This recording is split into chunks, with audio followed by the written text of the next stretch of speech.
Hello, and welcome to another episode of Glorious Life on Wheels. This interview is quite a bit different from what I normally do.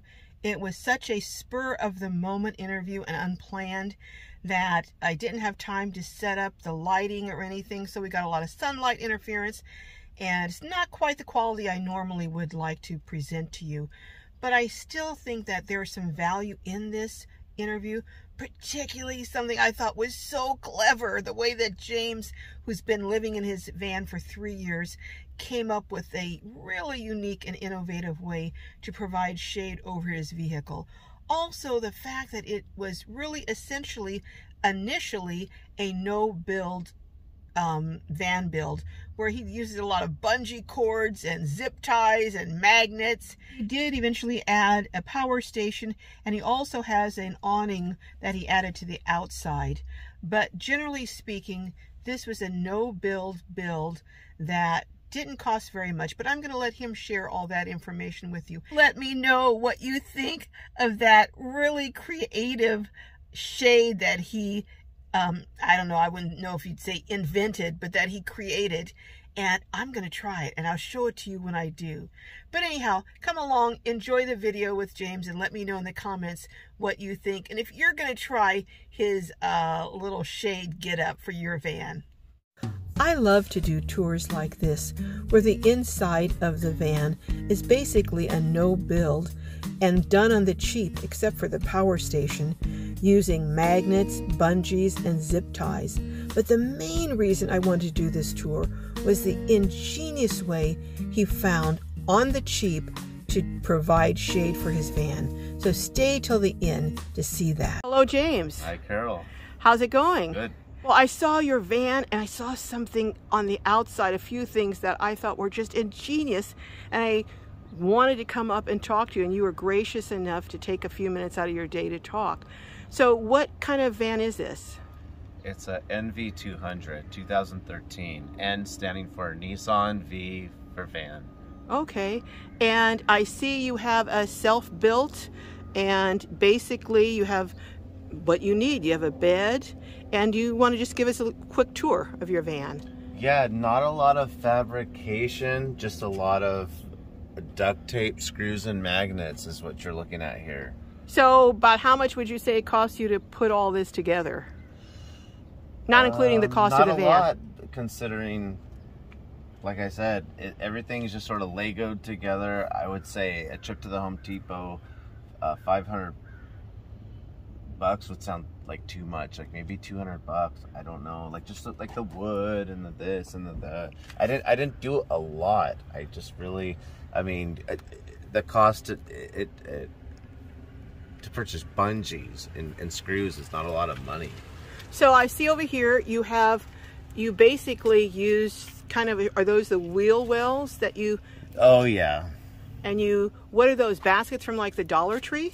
So this is like my sort of medicine cabinet. Okay. I just have random earplugs. Those are good for urban camping because of the noise.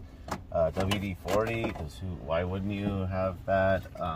What kind of material is that you made those shelves out of? When I went to Home Depot, I just literally just found some appropriate wood, but it was labeled cabinet wood of sorts. It had the word cabinet in the description, and I'm not a cabinet kind of guy, but so it wasn't very expensive. I mean, it's a little bit more higher end. This is actually a higher priced piece of wood, but it'll last longer. But you don't have very much of it, so you didn't have to buy a very big piece.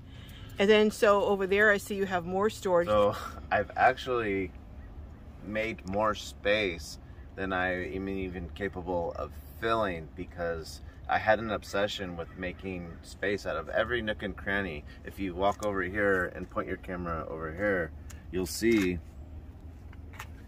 I don't even use this space anymore. I used to use it for like guitar parts, like cables and pedals and things like that.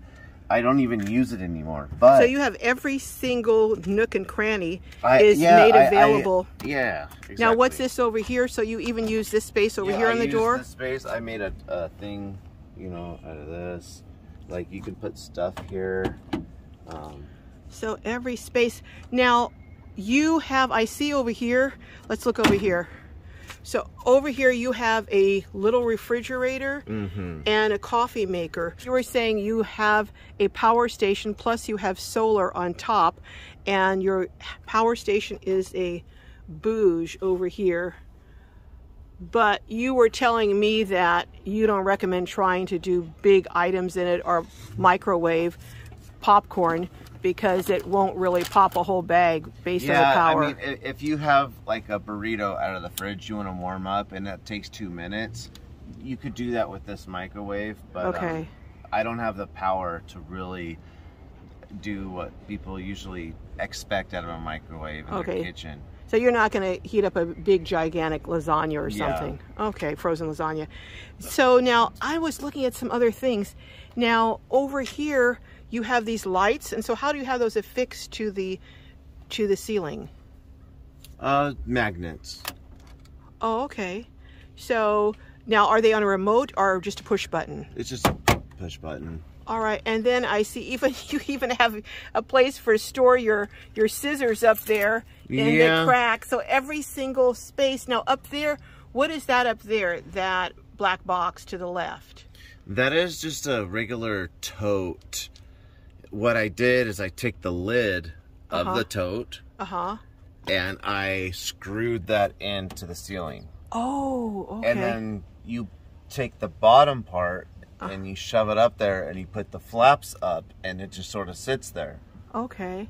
And then next to that, what is that other black box? The guitar amp. Oh, is that an amp for your guitar? Now you were telling me, since you're in such a small space, you have a small size van guitar. Do you want to show that to us? That's right.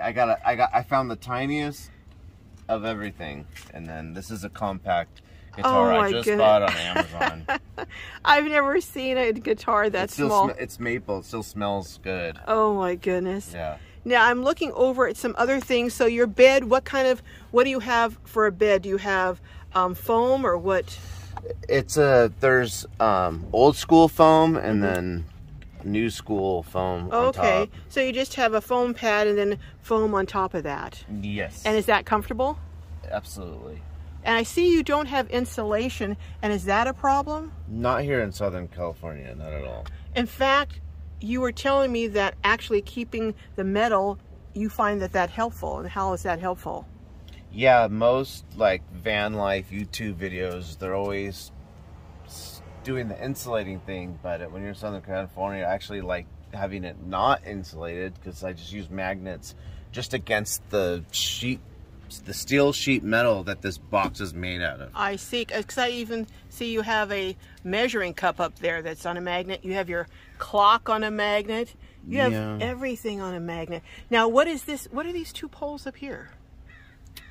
These are lights. If I want to light a camping site, or if I want to light the skate park after it closes so I can skate by myself. Oh, wow. Really like you to show us the thing that got my attention. Basically, you have this bottom of an umbrella pole, a beach umbrella, zip tied to your mirror. And then you have it up here. You have it zip tied around the door. You just add an umbrella to this, and you've got shade that covers your entire van front, and you don't have to use reflectix or anything. And anytime you want, you just pop it in, and that stays on there permanently, right? Yes. Wow, how did you come up with that idea? Sometimes I'll come to here, Buddy Talk Park. All the shade parking spots are already taken, and I'm like, I'm gonna make my own shade. Wow, that is just brilliant. So a lot of times you can find these umbrellas in a thrift store. So whatever you can find an umbrella for that price, you know, or on what's that free site online, you can just get one of these umbrellas and pop it up there and you're good to go. Now there's something else that I wanted to go over, and that is up here, oops, you have a wood panel of plywood that you had put on your roof. Now, why did you do that? It just makes it easier to do whatever the hell I want to do with my roof, like screw in a screw, unscrew a screw. The van comes equipped with like bolts, but you can only do so much with those. If you put the plywood, you get more options in what you want to do with the plywood. Okay, I see that you have little, looks like 2x4s up there, the plywood's attached to.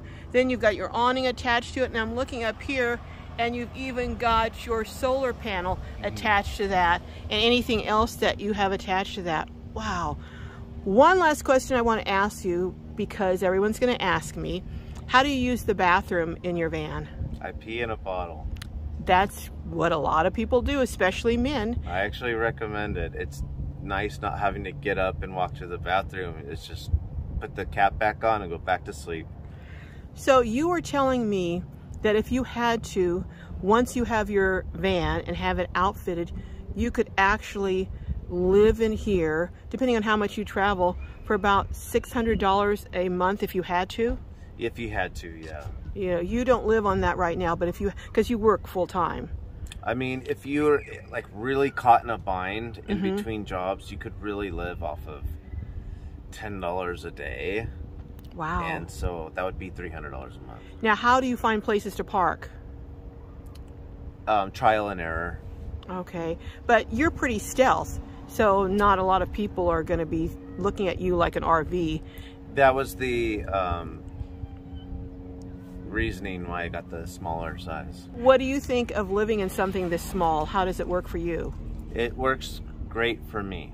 I actually like having everything in arm's reach. So if you like everything in arm's reach and you can accommodate yourself to a very tiny, tiny space, it would work, but otherwise you wouldn't recommend it. For other people, I just know how other people are. I'm different. Okay, and about how many miles would you say you get per gallon? I'm getting like 23 per gallon. Wow, around town? And that's around town. Wow, so you would get more even on the highway.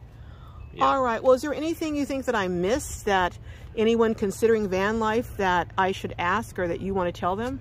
Yeah, whenever you're getting a van and you're gonna do some DIY projects, before you start screwing in screws, I would put things temporarily, especially in something compact like this. As time goes, you're like, wait, I don't like it right here. I'm gonna put it right here, but you already drilled those screws in. So I would just fix everything with bungees and duct tape until you're ready to screw screws in. So you would suggest doing it on a temporary basis without screwing the holes and living in it for a little while and seeing how you like it. Yeah, I would approach it like an experiment and less of like a permanent, like this is where I'm gonna put this and I'm gonna like it. Like, you have to be careful. Okay. Well, James, thank you so much. I appreciate your taking the time out of your day to share this with us. And again, I am just so impressed by this. I think I'm gonna, when I go to Quartzsite for the winter, some of the winter months, I think I am going to try this. And if you see me down the road with a big umbrella sticking on the side of my van, you know that it's courtesy of a suggestion from James. Thanks again, James. Bye-bye. Thank you.